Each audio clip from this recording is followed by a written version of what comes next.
with you.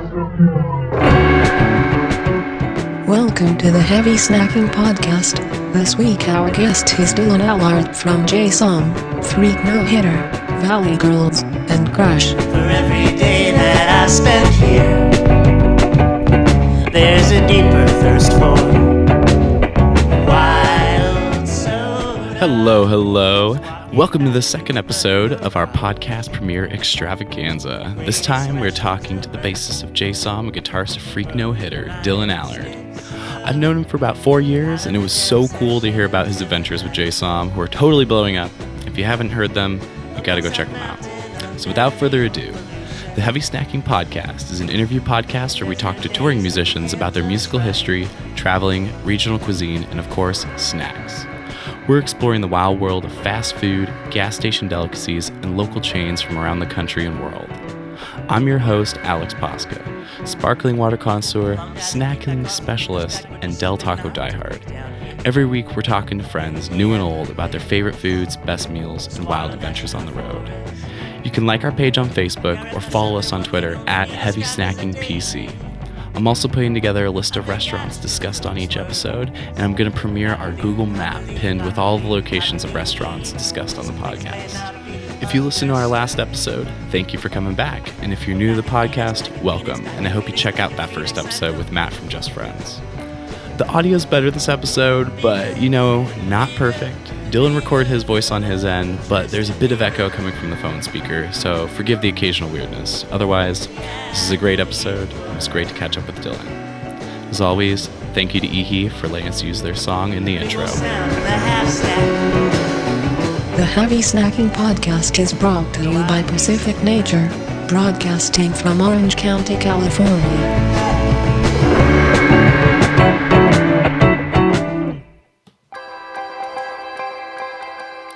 This episode, we talked to Dylan Allard, the bassist of Jay Som and the guitarist of Freak No Hitter. Dylan has also played in past bands like Stars Are Projectors and Crush, both of which come up in this episode as we discuss his journey from middle school bassist to full-time musician who is touring the world. Dylan talks about throwing house shows in Antioch, adjusting to bigger tours, and staying healthy on the road. We also discuss feeding the beat, chip dinner, and our mutual love for Yerba Mate. Enjoy the episode.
Why don't we start from the beginning, and let's start with, how did you start playing music, and what were your early musical experiences? Do you mean in bands or just personally?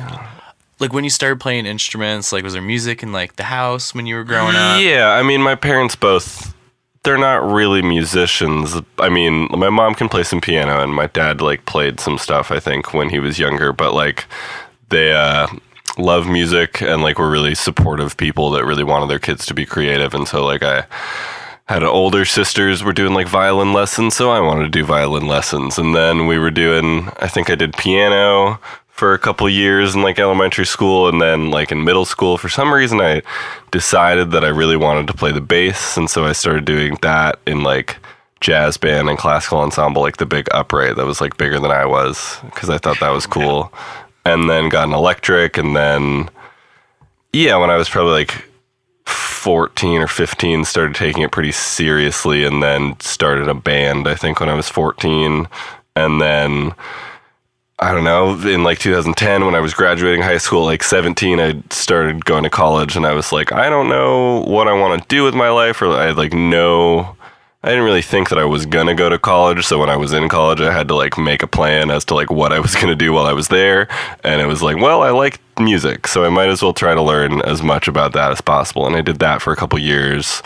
And then like 2000. So when you were in high school, were you playing in like school ensembles still up until the time you graduated, or did I was in the jazz band. I was in the high school jazz band, Miss Larry Widener's jazz band, and it was fun. I mean, I liked that stuff, and I think it was a good grounding because it's easy to like.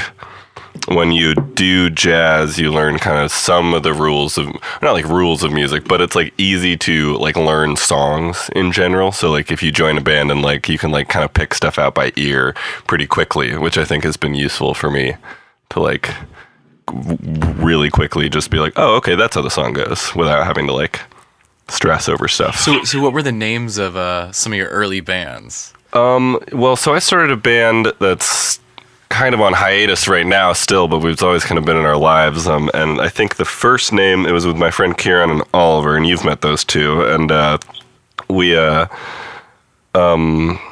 God, what was our first name? I think if I go like way back, it was like Raven or something like that, or The Ravens. And then it was Small Bones was a good one. I liked that. And then it became Stars Are Projectors. And that's the one that I think played the tour that I think was maybe the first time that you and I met.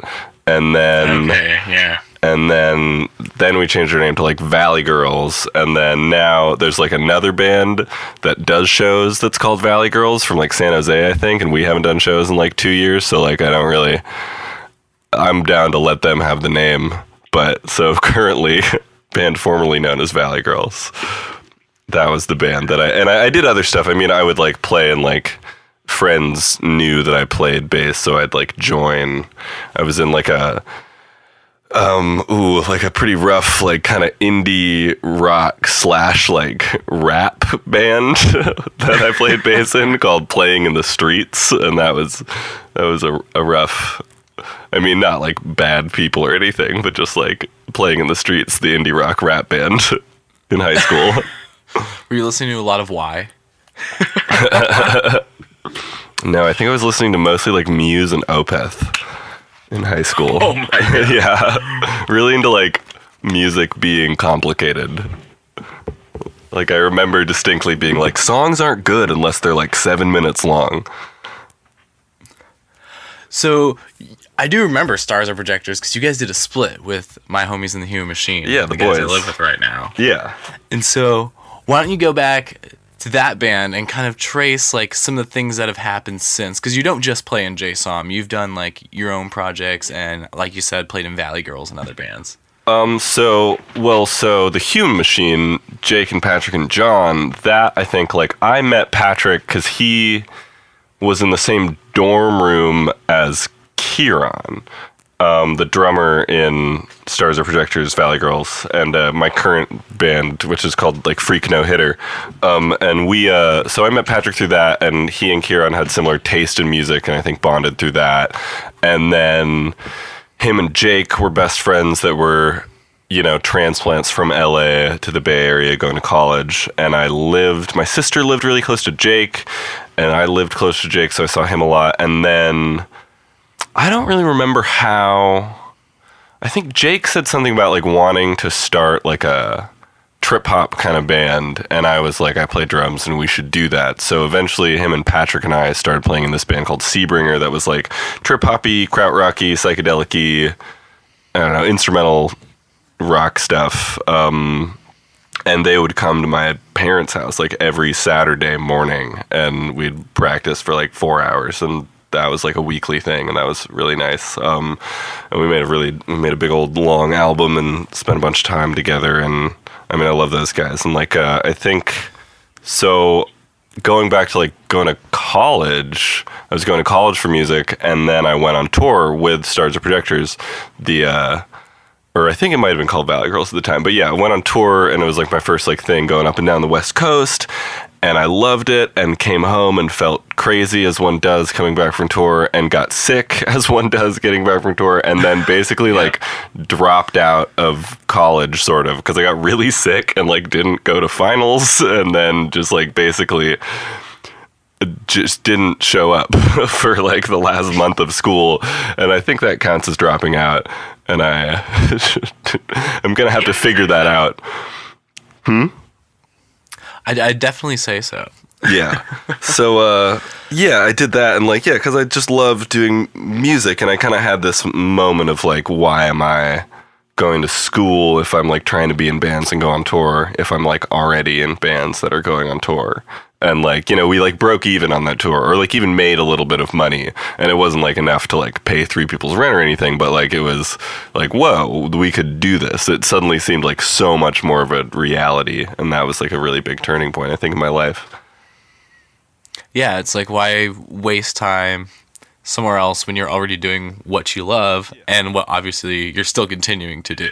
Yeah, and the best way to get good at something is do that thing, not like read books about doing that thing. And that's, I mean, the other thing too is like the school that I went to wasn't like a Berklee College of Music or like a musician's institute that's like more practical. It was a little more on the classical side of things. So it like, there was at no point did anybody talk about like tour or like the idea of like eating chip dinner or like driving for 12 hours at a time, stuff like that, which are like essential things. Yeah, exactly. The like psychological parts of like being on tour. So they didn't talk about that, but I love that stuff. So after that first tour, how long was it until you were back on the road again? Probably you like clearly got the tour bug. Probably, I would say like maybe less than a year. I think we might have done the first Summer Peaks tour in like December. I think that tour was in March. So yeah, maybe like 9 months later.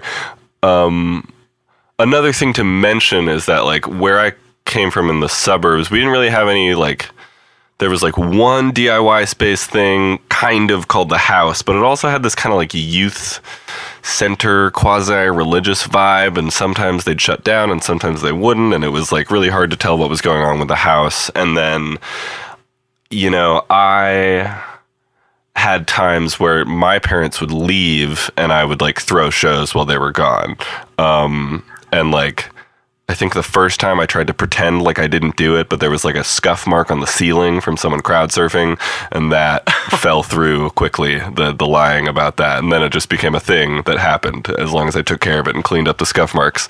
But I did that like 5 or 6 times, and Patrick and the Hume Machine played one of them when it was just Patrick and Jake. They did it, they like programmed like John's parts on drums back when they were like a math rock band. God. So like now that might have been actually much easier for Patrick to do because they're way more like crowdy and repetitive, but back then it was like a whole task.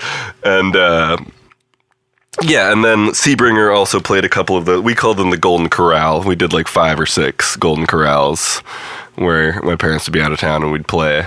And at one of them I invited my friend's band, or like not really friends, but people I knew, this band called Summer Peaks that was like an indie rock kind of band from the next town over, and everybody was like, this band's like crazy good and you should have them play at your house. And I did, and they were, I mean, they're not really that much younger than me, but I kind of felt like, whoa, these kids like rip, this is crazy. And ended up talking to them and becoming friends and joining the band because Zach was like writing songs and guitar, but he was playing drums in the band and he wanted to play guitar, so I was playing drums because they saw me play drums in Sebring at one of those parties. So who all was in that band then? So Summer Peaks was Daniel Mandrichenko, Zach Elsasser, and Melina Duterte. And so Daniel and Zach both play in my band Freak No Hitter, and then Melina is the artist also known as Jay Som, and me and Zach are in Jay Som. So you first met her through Summer Peaks? Yeah, I first met her like by inviting them to play at my house, and then didn't really hang out until maybe another time at some other mutual friend's house. We ended up having fun, and then a couple other things we'd hang out and become friends. But yeah, that's how I met them. And then Daniel asked me to join Summer Peaks for a show that they were playing in San Francisco, and I joined, and that was the start of something beautiful. So yeah, there was that whole side of things out in like Antioch, but there was also folks that you knew in Oakland, and you were going to like DIY shows in Oakland and stuff, right?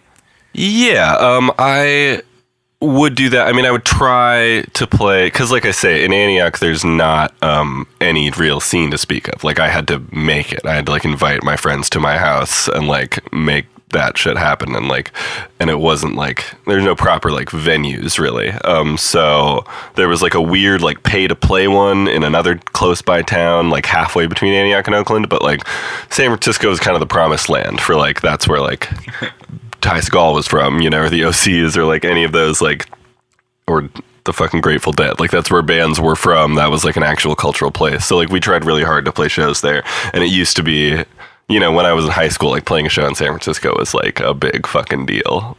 We were very proud of ourselves. And now it's kind of like, oh, nice to play one close.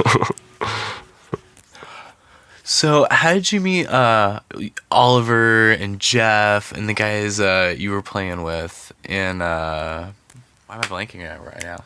Oh, so Crush. So Oliver and I met in high school. That was he and I, our first band together. That was Valley Girls, Surgeon Pictures. I'm probably going to call it Valley Girls because that's how I think of it now. But and Oliver had moved to Santa Cruz to go to school there, and that's where he met Jeff.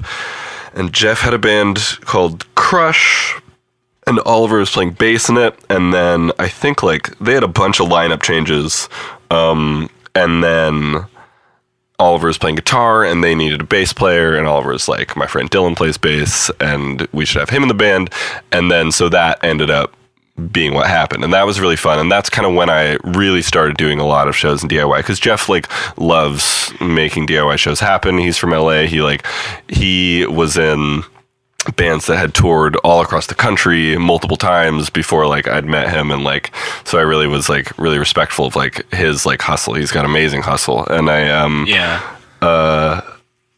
so I joined Crush, and then the lineup was went through some drummers, but they're fairly stable. I mean, me and Oliver and Jeff for the longest time, a couple years.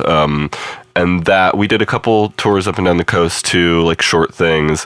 We never really were able to like have just like one of those like life happens things where it was like really difficult to find like a drummer and stuff, and it was really difficult to like be able to like do a whole tour. We never like did like a full US with Crush, which was a shame, but maybe one day. So I remember when you guys came down on tour and you stayed in our warehouse before we built it out. Summer Peaks, yeah, I remember that. You guys were touring in a like a Jeep Grand Cherokee or something. Zach's Ford Escape. Yep. A Ford Escape. Wait, was it the red one or the blue one? I want to say it was the red one. I think it was the blue one, because we did one in the red one, and that we had a trailer, and we were with another band, Kieran the Lesbians, but I don't think we stayed in the... Yeah, I think it was in the little Ford Escape, which, like a Grand Cherokee-sized vehicle. That was cramped. Ooh, that was a cramped one. So, how are you touring now? How have things changed from that cramped Ford Escape? Well... It's weird that you say that, because I flew to the last show that I played, which is fucking crazy. Am I allowed to swear? I'm allowed to swear, right? Okay, yeah, that's fucking crazy. But right now, the main mode of I hate flying. I get like panic attacks. So the main mode of transportation is we do it's like a Ford E250 cargo van. It has no windows. And because we live in Oakland, California, so it gets tagged up very regularly. If it's parked overnight anywhere, it'll get tagged very quick, which I don't mind. But when we're like on the road driving through, Tennessee or something, you don't want to be in the van that says like guns in huge silver letters. So So we paint it like matte black. So it's like this matte black windowless van. It's very sketchy looking. Does that get hot? You guys have AC, right? And we do have AC, and we've been lucky enough to not do like a tour, and we haven't done like really anything in like June, July, and August. Too bad. Arizona in the summer. Yeah, we haven't done Arizona in July. But hopefully I did we Arizona don't. this summer with no AC. And That's brutal, dude. You just drink water, it's right? Very brutal. Just like very brutal. water. Actually, if you want me to make it even more brutal, on the way back to California, I got bed bugs somewhere, and luckily I was able to deal with it. But I had to wear like pants through the Southwest in the summer because I didn't want to itch all the bites on my legs. And that was brutal. That's like a whole. Oh my god. Tour experience. Yeah. Damn, I've never thought of that. I was luckily able to deal with the bed bugs. I literally just like bombed everything in the dryer. Yeah. And killed them all because everything I had I could fit in my hands basically. Yeah, that's the pro. I was gonna say, because like the con is like on tour you have no like recovery time. You have to be in the city the next day, so you can't like stop to freak out about your bed bug problem. But because you're not at your house, you just have like your bag, and you just like nuke your bag, and you just think about those poor suckers in Chicago who have bed bugs on their couch. Yeah, exactly. And you like, God, that's like having it's like having an STD. You have to like tell the people you got it from, like, yo, this happened. Like, you should be aware. Yeah. Oh yeah. Yeah, I know. I was lucky that like I noticed pretty quickly, and the next place we got to, all my stuff immediately went in the dryer. That's cool. And you just put it on high and run it for like an hour or two. Do it again. I just did it like 3 or 4 times that night. Did you like try to like bug bomb the van itself? No. Luckily, it was like just got my like sleeping bag and the clothes out. Was it only you or other people in the band? Just me. I was the only one. I mean, I don't want to say that's lucky. That's how I sucks. know it was the couch I slept on. Yeah, totally. Yeah, it had to be that. I was the only one who slept on that couch. Totally. Anyways, enough about my tour horror stories. How do you enjoy touring? Do you like being out there for like weeks and months at a time? Do you like to, is it easier for you to go in like 2-3 week spurts? I've only done 6 once, and like it was really fun, and I think it was like difficult because it was like the first time where we were like doing it big and like kind of making money and like trying to we were just like getting our sea legs sort of being the kind of band that we like are, because we're like, I don't know, I'm super duper lucky that like Jay Som is a band that like can pay my rent, so like having to like navigate that. But it like, I don't know, basically we toured like it through March and April, and we were making money, but then I didn't get any of it because it all went through this other thing where we went to Europe, and so that was like stressful, and I think of like that time as being sort of stressful. But I think like if I did 6 weeks again, I could totally hang, because like I think 3 to 4 is pretty much prime. But yeah, you got to get past that 2 week mark. Well, yeah, once you get in the 2 week mark, it's just like you're there, you're like logged in, sort of. Even a week, you're just like back. And the thing is with Jay Som too, like, I mean, I hadn't seen like Oliver and Melina in like a month before we did this Calgary show, but like Oliver picked us up in the van, so it was me, him, Zach, and Melina in the van going to band practice, and it was just like as if it had been yesterday, sort of. We just kind of hit our groove in that sense. But yeah, I don't like doing just like a week, but I don't really understand how some people can do like 10 weeks. That's crazy. Yeah, I know people that do like 2-3 months at a time. Yeah. And sometimes it's them and like alone in their car, or like with a buddy. And I just props to the troopers that can do that.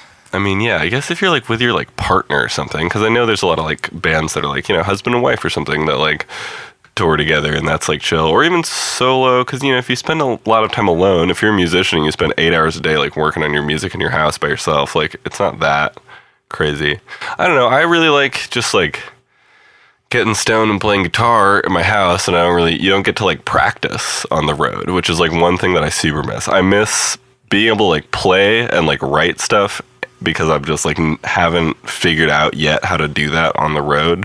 And I miss cooking. I really love to cook, so I do miss that.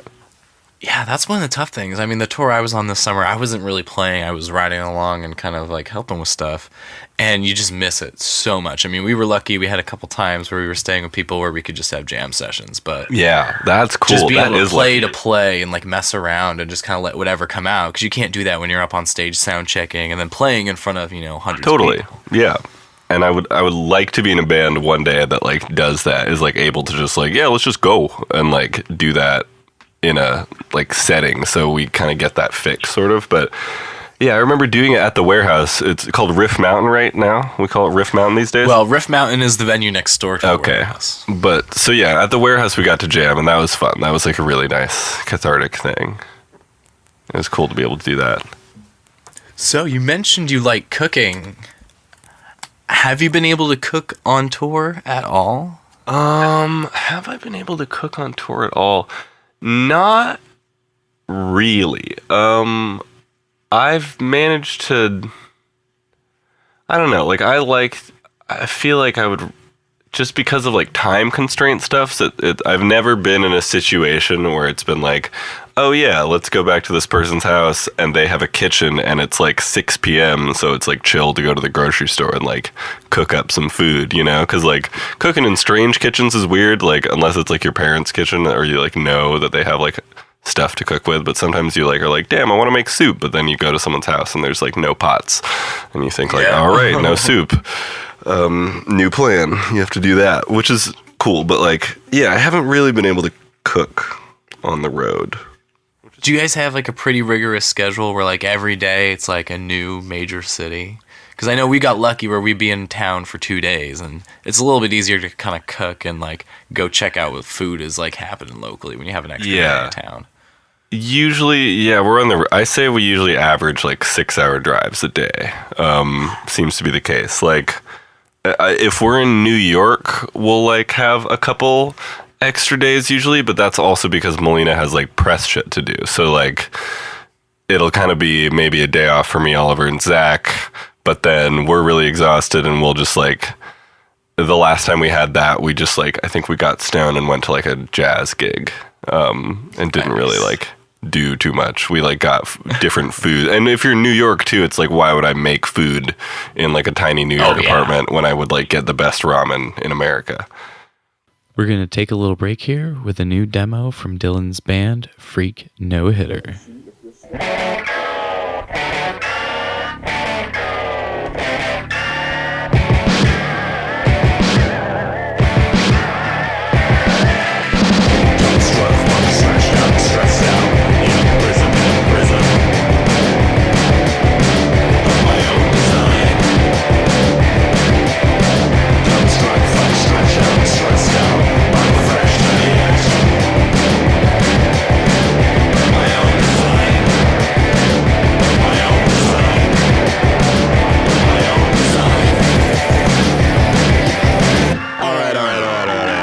Just back the fuck up and give me some space.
So, yeah.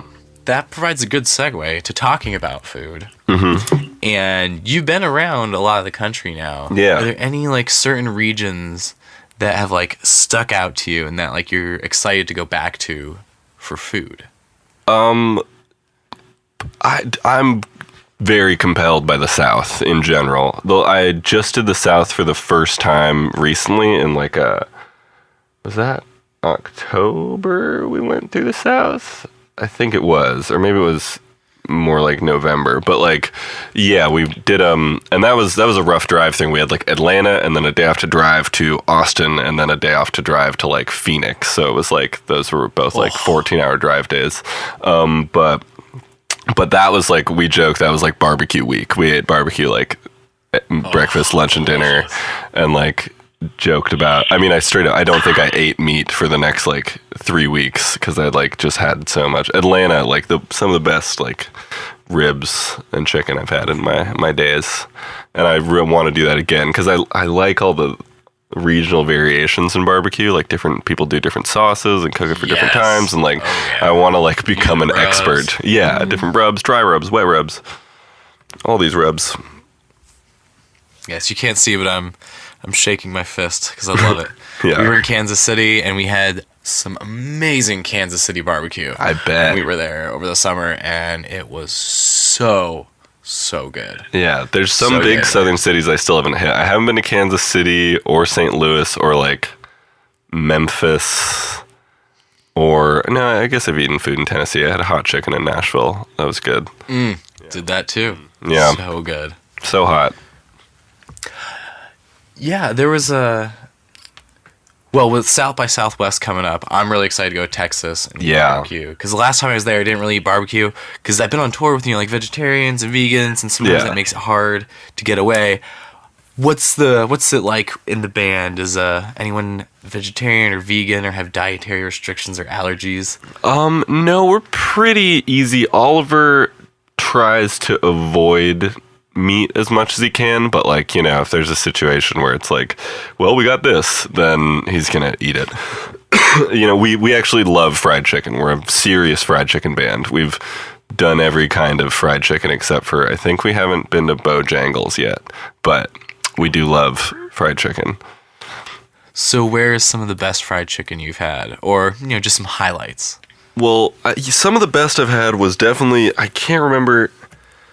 I wish I actually wrote stuff down more, and that's kind of a New Year's resolution of mine, is to like write down what we do, because I don't like remember the name of where we went in Nashville to get hot chicken, but it was super good, and like the texture was amazing. And then like as far as chains go, I really like Raising Cane's. If Raising Cane's had like spicy, it would be the best thing ever. But Raising Cane's is hella good. That's like, did you go in to the Raising South. Cane's in the South? Yeah, they have. It's in the South and Southwest. Tell me about that, because I've only been the ones in California, and I hear they're different.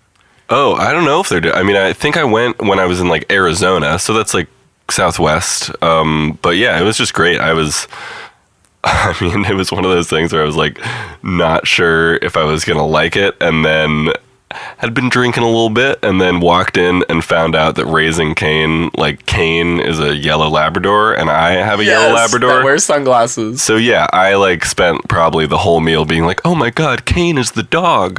Oh my god. So like that was like great, and I really liked it for that. But it is fucking good. Like Raising Cane is the shit. The Texas toast, bomb.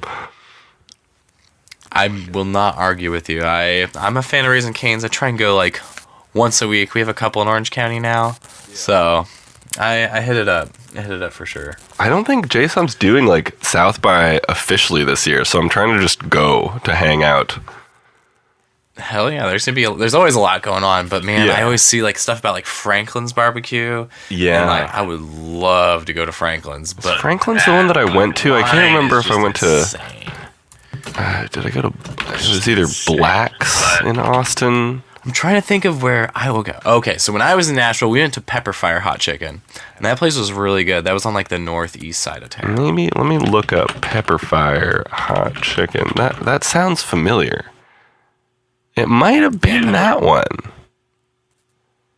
Yeah, that actually looks if I'm Google Maps. It's over kind of like by Barista Parlor, which is like this really good coffee place. I don't drink coffee, but I was on tour with a barista. That was it. It was Respected Pepperfire. barista. That's where we went. Totally. Wow, good Yeah, call. that place really good. Yeah, the texture of the chicken was amazing. Everybody got the super mild and it was hot, and I got like medium, and that was like too hot to like finish. But it was so good. I'm trying to think. Yeah, it was real hot there. When we went to Buffalo, we were like getting different spicy levels of buffalo wings, and like compared to like hot chicken in Nashville and other places, it was just not even close. Like we thought like the spicy was mild, you know? And Yeah, I hate the when hot they do chicken in that. Nashville is just like so good. They had fried okra. I actually really like weird fried southern foods like okra and like hush puppies and stuff. Yeah. Yeah, I had gator bits in a restaurant, a Paraines in Louisiana. That was one of our off day things because we were driving through from Atlanta to Austin. So on the night between, we went to that place, and that was it was kind of fancier, but it was the end of the tour, so we were in the mood to ball out. And I had gator bits, and that shit is so good. It's like chicken nuggets, but kind of. It like has the taste, and it was like battered like that, but it's kind of flaky like fish. So it was actually like really good. And I thought it was going to be like tough, but it was like really good. Gator bits. Okay, I gotta check that out. A lot of people that I talk to say great things about like Louisiana, New Orleans, and getting food down there. The last person I interviewed talked about gumbo and a lot of stuff like that for a while. So I'm like nervous about gumbo because I have never had it in like real life sort of, so I don't know what like good or bad gumbo is. So I'd be like, if I went to Louisiana, I wouldn't like know, because I've heard horror stories too of like people like going to gumbo places or like jambalaya places and getting like really bad food. So, but I want to try it. I haven't actually been to New Orleans yet. That's like the other like major city that I really want to go to. yeah, it's on my list. I want to try boudin too. Yeah. I think in Austin we went to Ruby's, which was right up the street from it was like up Red River, right up the street from like Sidewinder and Cheer Up Charlie's and those kind of venues. It was really good. Yeah. It was funny being in Austin, not during South by. South by is like rock Disneyland, and it was nice seeing it chill. Yeah, I mean it's a total like. Even we were on was it 6th Street or something? Yeah, I think that's the super lit one. Yeah. Yeah, that place was just fucking wild. Even during the summer, we were there on a Saturday night. Oh, okay. And it was crazy on that street, but the rest of the city is just like super normal. Yeah.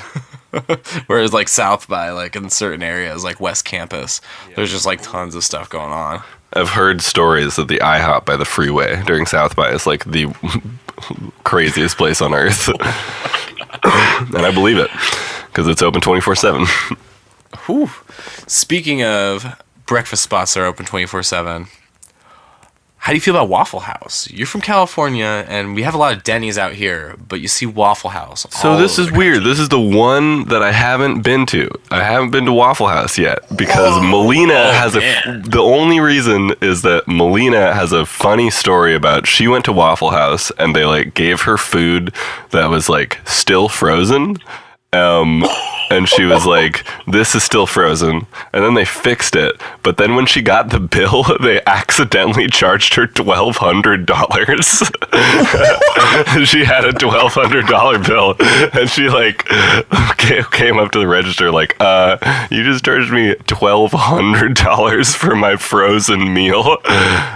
And so yeah, she doesn't like Waffle House. Oh my God. Yeah, so, but that tells you kind of what Waffle House is like, I think. The kind of place that will charge you $1,200 by accident. I've had good and bad experiences at Waffle Houses. It seems right up my alley, because I do love Southern comfort food. I like diners. I love cheap, so I'm into it. Yeah, chicken and waffles, hash browns. That's like the things that you can get there pretty much. Hell yeah, Yeah, brother. I mean, it's not real chicken and waffles, but like they do have chicken and waffles there. And they just have like crazy hash brown creations. And it's super Yeah, is cheap. it like Denny's? Is it like that level of like, check our wacky stuff. We have a bacon blah blah blah, or is it a little more low key? It's not as wacky. Yeah, Denny's It's has like definitely not as bacon wacky. shakes. Yeah, I can't do Denny's anymore. I like I think it's kind of one of the those things they grew out of. they have a combo thing. They'll do these like value plates, and one of them is like biscuits and gravy and like sausage and some other stuff for like $4. It's like crazy cheap. So that's like, Oh my gosh. they have like a couple like weird specials where like you'll get like a coffee and a Grand Slam thing, and it's like $12, but then somebody else gets like a lumberjack slam that includes coffee and is like $7. So they have like weird, like sometimes you can get like cheap deals, and it's, I mean, you know, if you need a cup of coffee at any time of day, Denny's is all right.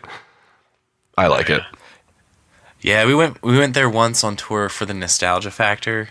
Yeah. And also, yeah, they have that super cheap, like whatever, $2, $4, $6 menu or Yeah, whatever. yeah, exactly. Can't say no to stuff like that. It's hard for me to say no. And it is very nostalgic too. Like being in a Denny's late night is like just takes me like right back to high school theater department. Yep. Oh yeah. So, what are some regional fast food chains you've encountered that you enjoy or that you think other people should know about? I think it's Steak and Shake. That place was really good. Yes. We like sat down, it was cheap, it was fast, and it was like really good. It was like, I honestly think like fairly similar to In-N-Out in the like quality People of compare food. it to In-N-Out, yeah. Yeah, In-N-Out is different because In-N-Out's like so specific. You go to In-N-Out Burger to get an In-N-Out Burger. There's 3 things Yes. on the menu, you know? You don't get anything yeah. else. But like Steak and Shake was good. And I think the fact that it has variety means that I'm down to go fairly regularly and get different kinds of things. Are you huge on In-N-Out? Yeah, I'm a big In-N-Out fan. I mean, Is that, I like, eat the it first as thing you much gotta as I go get? did. Yeah, that is like when I come home, it's like, let me like find the time to like hang out with my sisters, watch a movie, and get In-N-Out. Like that's a prime decompression thing for coming back home. Well, I'll move on to another California favorite then. Del Taco. So, Del Taco versus Taco Bell. How do you feel about it? Del Taco's significantly better than Taco Bell. That's what I was going to say. Yeah. There we go. There Taco we go. Bell Yeah, this is a pro Del Taco podcast. I alternate between thinking that Taco Bell has like some wacky, fun, cool stuff that I like, and then sometimes I'll go to Taco Bell 5 times in a row over the course of like 3 months and like hate it every single time. So like I've never been a bell. I don't ring the bell too often, but we do because Jay Som actually. So Taco Bell, I will in their defense say they have this program called Feed the Beat where they will give you 100 $5 gift cards and you have 500 free Taco Bell dollars. So your boy ate a bunch of Bell. So I do get the vegan Crunchwrap Supreme. Taco Bell's also good on the vegan stuff. Like if you do sub potatoes for meat or sub beans for meat and like add potatoes, that doesn't feel as bad as most Taco Bell feels. Okay, how weird is it that they give you like $105 gift cards though? Isn't that like a headache to carry all that around? Oh, it's fucking hilarious when you show up to pay and you like drop.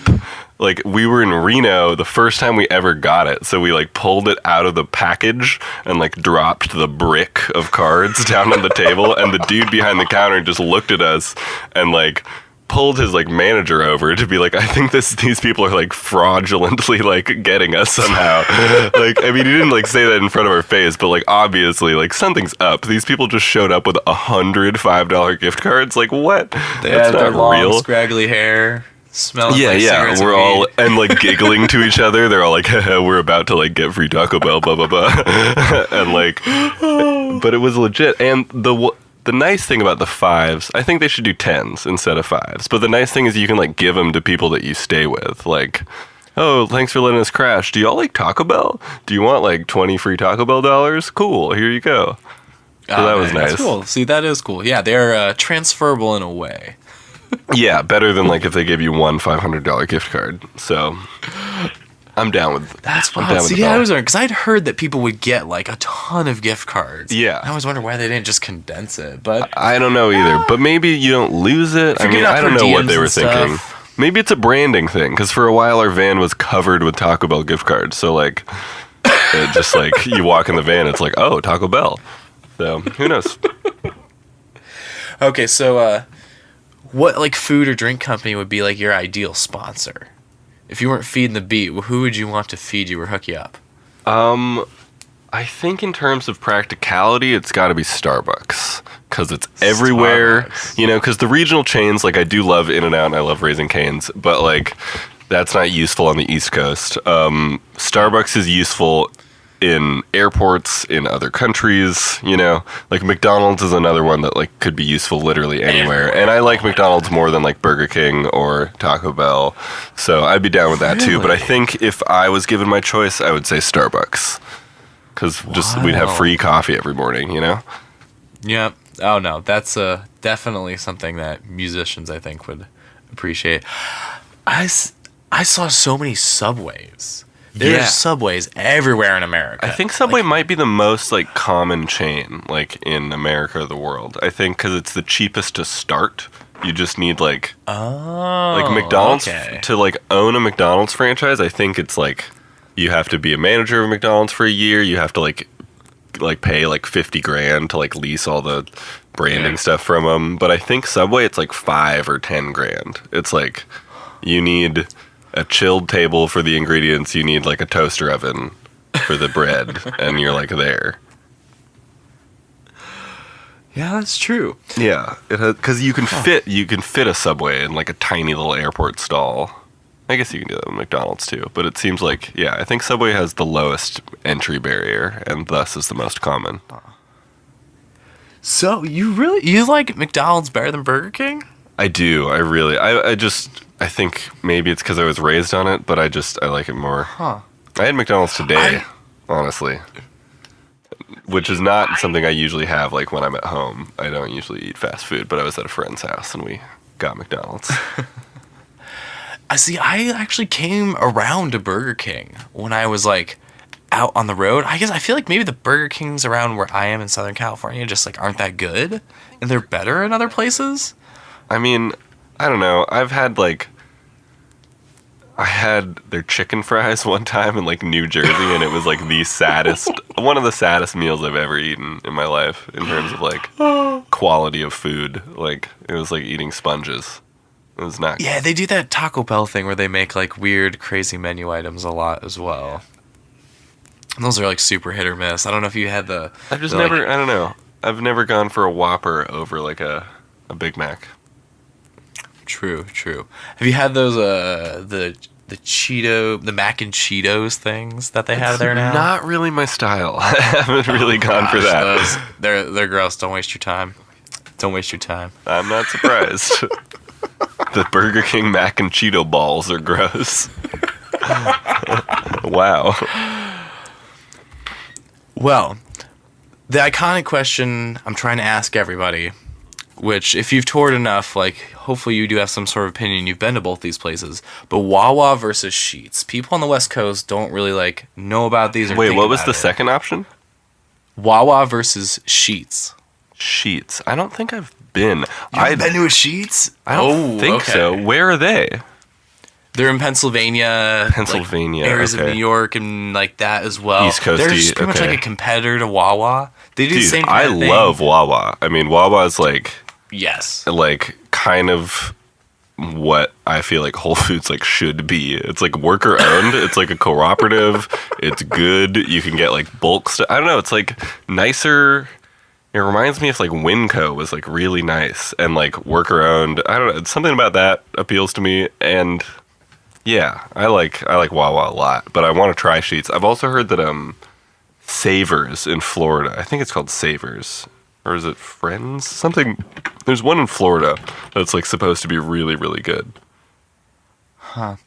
Yeah, I mean, I wish we had them in California. I mean, there's not a lot of good options, I feel like, at California rest stops, truck stops, and stuff like that. And it just It would be awesome to have Wawa in California. Publix, that's the one that's supposed to be a big deal in Florida and Publix, Alabama. okay, But I haven't been to Publix yet. I think California has Trader Joe's. Like, that's our, like... Or maybe that's not that regional, though. I feel like California has more Trader Joe's. That's than like, I'm pretty sure Trader Joe's national now. Yeah, I know it is, but I just feel like I see it in Cali more than anywhere else. But I don't know. I like, Wawa's good. I like Whole Foods, because I have always found it very easy to shoplift from Whole Foods. I've been caught one time, and that was a one-time thing. I made several mistakes where we like showed up. It was like we showed up to a Whole Foods very early, but it was like on a Tuesday, so nobody was there except for us, and like everybody else had bought something and was like at the car eating it. And I like walked out with sandwich in hand, and the dude was like, "You gotta pay for that." And I like looked to the car, and I realized that everybody was like eating their meal like on the hood, and I couldn't like just like be like, "Go, go, go," you know? Like I would normally just like run from the dude and get in the car and go, but just wasn't right. So I turned around and bought the sandwich. But in general, it's honestly like as far as like tour like go-tos, if I could like offer a tip, and maybe I'm gonna get like Jeff Bezos like breathing down my neck for saying this, but I think like going to a Whole Foods and like getting just like a salad from the salad bar, and then you walk to the eating area and you start eating it. I've never had anybody bother me for that.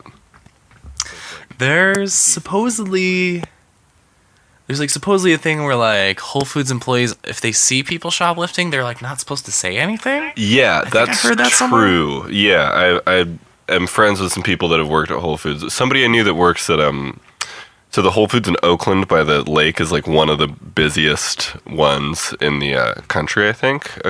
What he said, it's like up there with like the one in New York, and he was like, yeah, the only time I've ever seen someone busted for shoplifting in my like year of working at Whole Foods, a super busy Whole Foods, was when someone was like stuffing like a ham down their shirt, like super like stupid, like, are you kidding me? That's like, you very clearly like put like a large like item down your like clothes.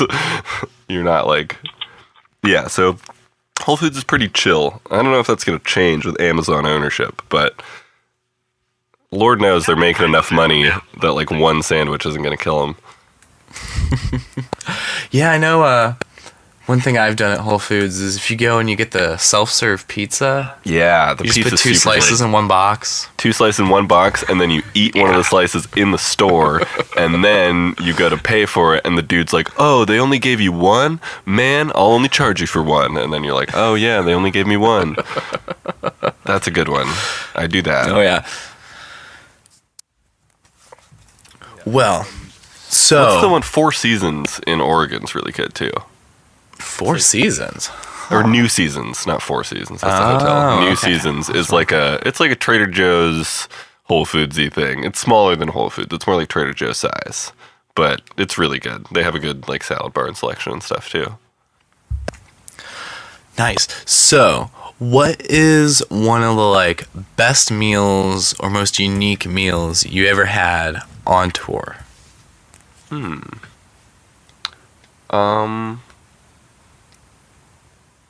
Trying to think. I mean, I like to go for the kind of weird regionally ones. That you can't really get. So like, I remember like trying to get poutine several times in Canada, but then I found out, so the first times that I've been in Canada was like I've been to Vancouver a couple times, and then I found out that real poutine is like from Montreal, which is the other side of the country completely.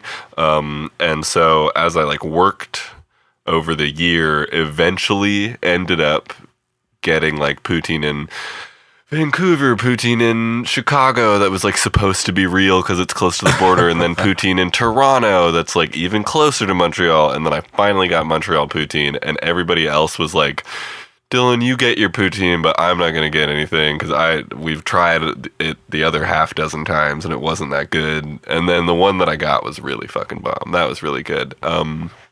What's another like really good? There's a ramen place. Oliver would know the name of it in New York that like puts you in this little booth. You're like. You have a stall to yourself and you like order from like a menu on a piece of paper. You like don't talk to anybody in the whole process. You like fill out your thing for like, do you want an egg? Do you want whatever in your ramen? And like you slide it over and like press a button and like you just see like a hand reach out and take your card and then like a hand eventually gives you a bowl of ramen, which is really funny. Whoa. But the whole point is kind of to engender like a very personal experience with your bowl of ramen. So you like don't deal with people. And it was like, I mean, it was like a $20 bowl of ramen, but it was one of the best meals I've ever had for sure. Huh, that is awesome. Yeah. I can't remember what it's called. Oliver would totally know. I can't Google New York ramen. That's not going to give me the answer. I think Vice probably has like 10 videos of that on their channel alone.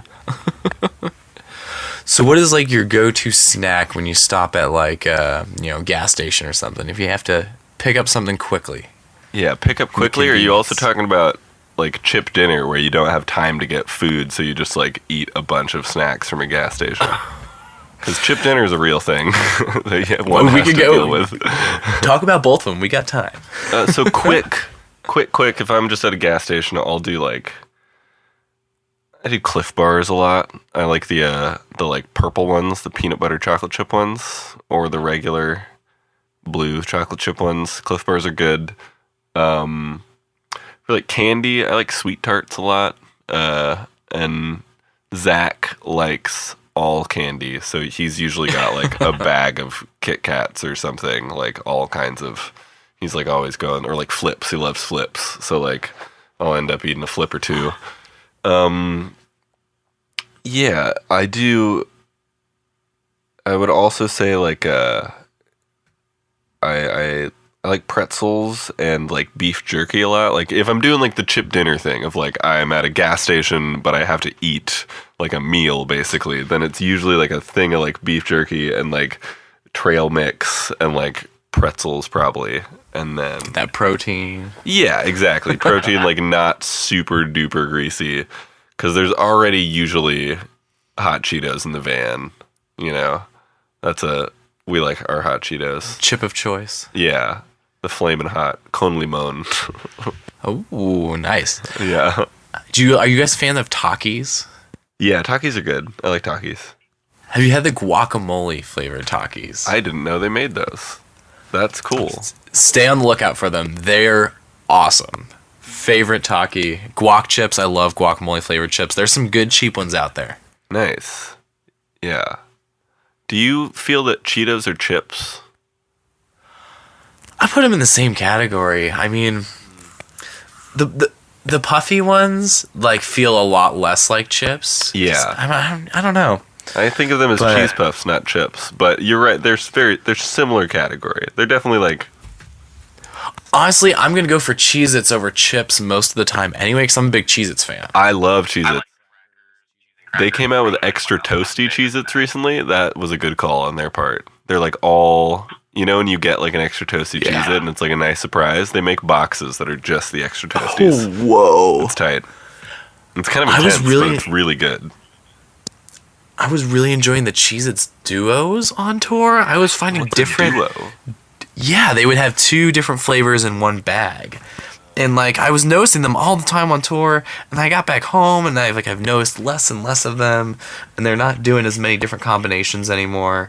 But the one where it's just like your cheddar and your Parmesan in one bag, I mean it's best of both worlds. Yeah. The goldfish too are good. I like Parmesan goldfish a lot. Yes. I'll eat a bag of Parmesan goldfish. Oh my god, yeah. I think one of my favorite like snacks, if I like have like grocery store time, like not just like gas station, is like just put a giant blob of peanut butter on top of a double stuffed Oreo. That's good. If you can get your hands on that. Yeah. Huh. I'll have to try that. Peanut butter on a double stuffed Oreo. I think they make like peanut butter Oreos now, right? I feel like all of Oreo. that We've thing had a now? couple. They have I've had they the have a peanut butter bazillion jelly flavors. one. I've had the waffle one. I think they're all pretty much whack. I don't like Oreos besides regular and double stuff. Oreos are weird. I don't understand how they're vegan if they're like cream based, but I don't know. I don't know what the cream in Oreos is. I guess. Yeah, that's the thing is it's not cream, obviously. But they just call it cream. Yeah, it's just like sugar paste, probably with like vanilla, probably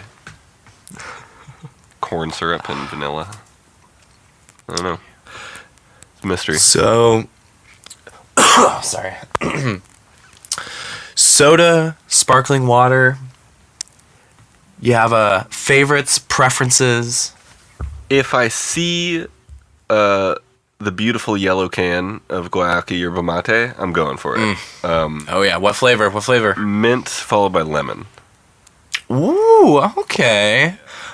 I'm a mint guy as well. Yeah. I had someone on recently who was telling me their friend was a Revelberry person. That surprised me. I'm not really. But, I've never been a berry lemon dude. is your second choice. Even in like Slurpees and stuff. Never really been like a artificial berry flavor person.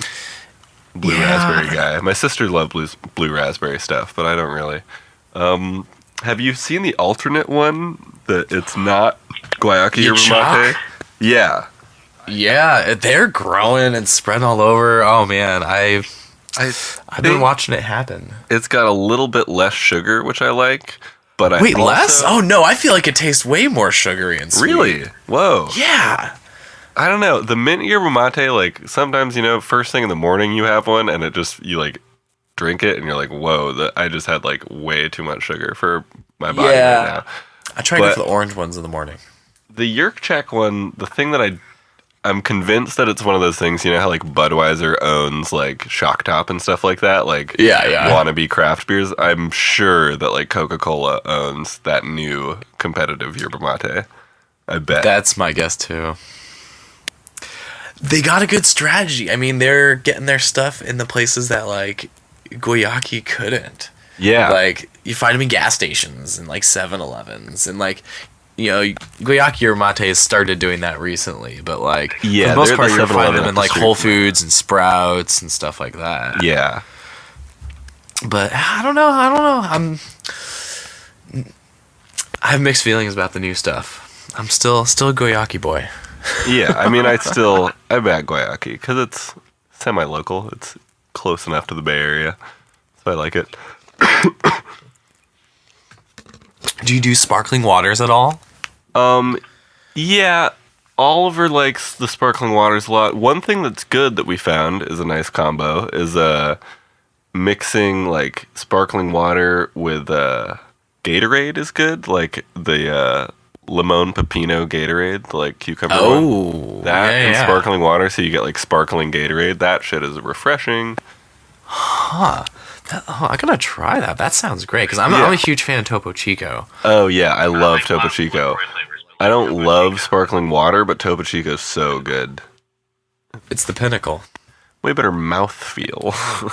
Yeah, right. It's got everything, dude. I want to get Topo Chico to sponsor my South by Southwest showcase, so I can just get a ton of free Topo Chico. That's why I want it. I want it for the free Topo Chico. Yeah, we were lucky enough to when we were at South by Southwest, we had an Airbnb with like 13 people or something. It was like basically 3 bands worth of folks, and one of the people was like a photographer that I don't know how he got it, but he was like friends with Guayaki people, so we had like boxes and boxes of yerba mate dropped off. So like I think the whole house went through them like over the course of South by Southwest. We probably drank like like 3 or 4 a day each, so it was like down to one box by the end. But and the flavor, nobody really likes the orange, so that one didn't survive. I mean the mint and lemon were gone immediately. Yeah. Oh man. Well, is there any specific restaurants, chains, foods you want to shout out, or places you've gone to in the country that are really great you'd like to recommend to people before we kind of wrap it up? Like I say, I feel like doing like tours hard enough that like it's easy tour's hard, so it's really easy to be like, oh, we don't have like time to do like a meal, or we don't have money to do like a good meal. But I really think that's like the wrong way to go about it, because then you go to Taco Bell and the next day you're on tour. It's still hard. It's still difficult. And you like feel like shit because you just like ate a bunch of plastic and sand, you know, because like, I don't know. I think it's worth it to invest, kind of.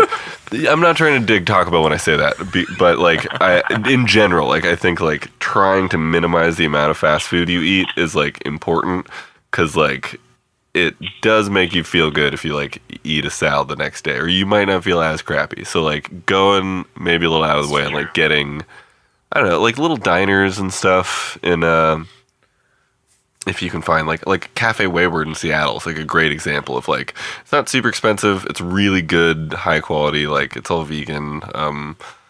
That place is really good, Cafe Wayward. Portland and like Berkeley and stuff, you know, there's always places where you can find like good, like well-made food for fairly cheap, which is I think like worth it, even if it takes like you gotta wake up half an hour earlier or whatever to like do it, or you gotta like Definitely. maybe like think like, oh, do we want to have like an hour to like kill time, or should we just try to go to Whole Foods right now? Like you should just try to go to Whole Foods right now, I think. Yep. I mean, we were lucky on tour where if we had an extra day, we'd ask. You know, we'd be like, what is local here? What's good? What's unique? And you know what? I'd rather have something local that's like fried garbage than, you know, Taco Bell or KFC. Oh, totally. Yeah. Getting like, asking, I always ask either the local bands or the sound people, like what's around pretty much all the time if I can. And like a lot of the like little, like if you're in a big city, like trying to go to like a Chinatown or something to get food is always a good call, I think. Like, or something like that. Most definitely. Yeah. I mean, one thing I think, especially down here in Southern California, we miss out on is like the bodega corner store experience being more than just like buying a bunch of prepackaged junk. I know I really enjoyed that in New York, going to an actual like bodega and ordering like a chopped cheese. That is hands down the reason that I would move to New York City. Like I don't give it like fuck like it being the cultural capital of the world or anything like that. Like the fact that I can like at 4 a.m. on a Tuesday, like not just like be able to eat food, but like have options. Like, do I want falafel? Do I want a burrito? Do I want this? Do I want that? Like that, and to like half an hour later, like be eating that crazy thing you wanted. Like New York City's, the bodega thing is amazing. The corner store across the street from my house closes at like 9, and then the other one closes at like 8. So, I mean, there's a Pack and Save, a Safeway, like a couple blocks up the street that closes at 1, so that's cool. But like, I can't even. Yeah, the bodega, I love it. I'm tearing up just thinking about it. That's like why I would move to New York, man. Oh, literally every day, every meal, I just like, I didn't even have to try. To hit all the different things I want. You know, I want to get a slice of like white pizza and like a dollar slice. I want to get bagels. It was all just, it was there. It was awesome. I don't know if I could like live there long term, but I could eat there every day. Yeah, I mean, that's the thing is I remember thinking the first time I went just being like overwhelmed by the sheer cityness of it all and like thinking, there's no way that I could ever live here. But then like the more recent time that I was there, we were staying with a friend who's very chill and he lives in a pretty quiet neighborhood, like you can like park on his street, which is crazy and nice. Wow. Yeah, right? Like, and I don't know, I mean, that's like a mystical thing. Like nobody knows why his block is chill and like 2 blocks over you can't do it. But like, being able to like hang out at his house and like several nights in a row, like go down to like the bodega to get something at like late at night, I was like, you know what? I could live here because like I don't leave my house that much anyways. I just like to sit at home and like smoke weed and play guitar and like work on stuff and like play video games. So like the ability to like be able to leave my house whenever, like not feel constrained, like, oh, I gotta go to the store now, that I could do for sure. He lived right down the street from a place called 25/7, and they were open 25 hours a week or 25 hours a day. Oh man, that sounds awesome. Yeah. What about you? Do you have favorites? Oh man, so there was like a couple things that really stuck out. Like I did my first like full U.S. tour this summer, and that's what like really kind of inspired this. And we went to Rochester, New York, and we had two different things. One was called a garbage plate, which was like That sounds sick. What is delicious a garbage late night like drunk food. Like imagine like take a top dog and put it on top of like beans and rice and like grilled onions and like all this stuff in like a little like basically like a boat, you know, like the boat you get your sausage in, but it's just like all mixed in on the bottom with the chopped up hot dog or whatever kind of meat you choose to get on top. Crazy. That was insane. That was really good. And then the next day, this guy, our friend Eli, took us to get pizza logs. And pizza logs are like slices of pizza rolled up to look like egg rolls and then deep fried. Whoa. And they were actually really good. I was like, it was awesome. And they had this like, I don't even remember what kind of soda it was, but it was like Huckleberry soda or something. That was just so good with it. And I was just like, wow. We were like right next to the Erie Canal. It was really cool. Yeah. But yeah, Rochester had some really good food there. And obviously I was telling you about the hot chicken in Nashville. Yeah. That bagels in New York, man, like $1.50 for a great bagel with cream cheese. Like, yeah, Montreal surprisingly had really, I think, the best bagel. They were a lot kind of lighter than New York bagels. New York bagels are super chewy, which is cool, but the Montreal one was like a little lighter, a little, I don't know how to describe it. It just wasn't as chewy, and it was really tender, and like that was, I think, the best bagel. And it was like crazy. It was like 75 cents. It was weird how cheap that. And Canadian money doesn't even feel like real money. It's like, it's awesome. You're like throwing coins on the table. So it's like not a big deal. Oh man, yeah, I haven't been to Canada in a really long time, but I actually going to be in Vancouver on the next tour I'm going on. Oh, nice. That will be my first time in Canada in probably 10 years, if not more. I'm trying to think the last things that I ate in Vancouver. Ooh, no, the last time that I was in Vancouver, I got like way in a bad time.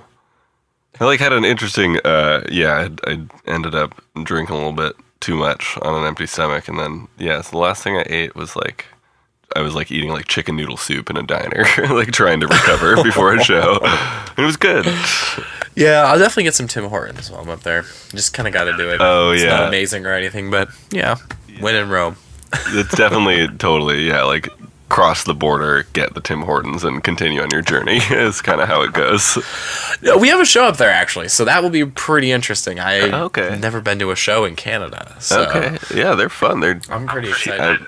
We lucked out. The last time we were there, we did one that was like a very sort of corporate-y. It was like a thrown by a JanSport. I got a bunch of free backpacks, but then we also got to do a cool like DIY show the night before, which was really nice.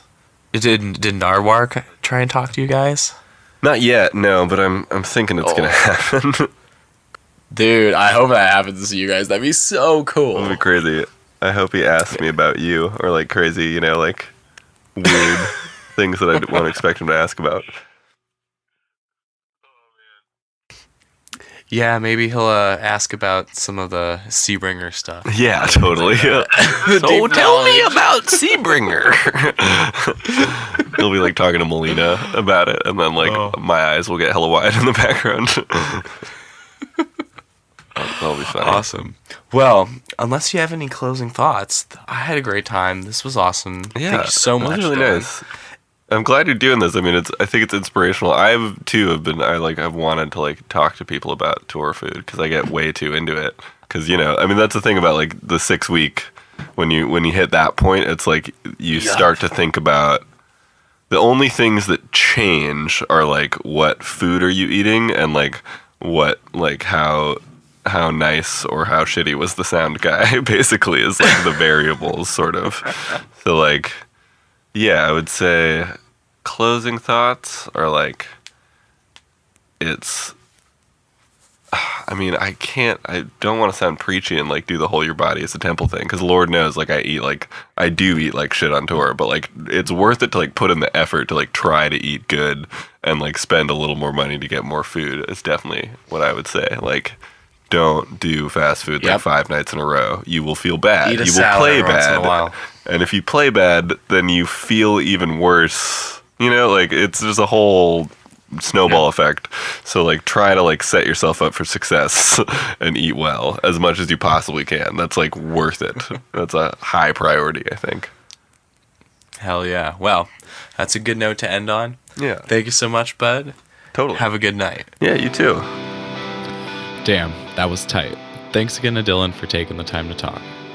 Freak No Hitter has an EP up on Bandcamp, and you just heard a new demo sent over by the man himself earlier in the episode. Word is they're going to be hitting the West Coast this fall. And of course, you could check out Jay Som's most recent record, Everybody Works, on Polyvinyl, and 2 songs that didn't make the album over on their Bandcamp. Jay Som is going to be touring with Paramore this summer, so you're going to want to go check that out. Thanks for listening. Subscribe and tell a friend.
Well, if you made it this far, I realized that I didn't say who's going to be the guest next week. So if you've gotten almost to the end of this song, you should know that the guest next week is Owen from Roar. You might also know him from playing in Andrew Jackson Jihad. And we were also lucky enough to have his band members sit down and talk to us as well. So that's coming next week. Thanks, y'all.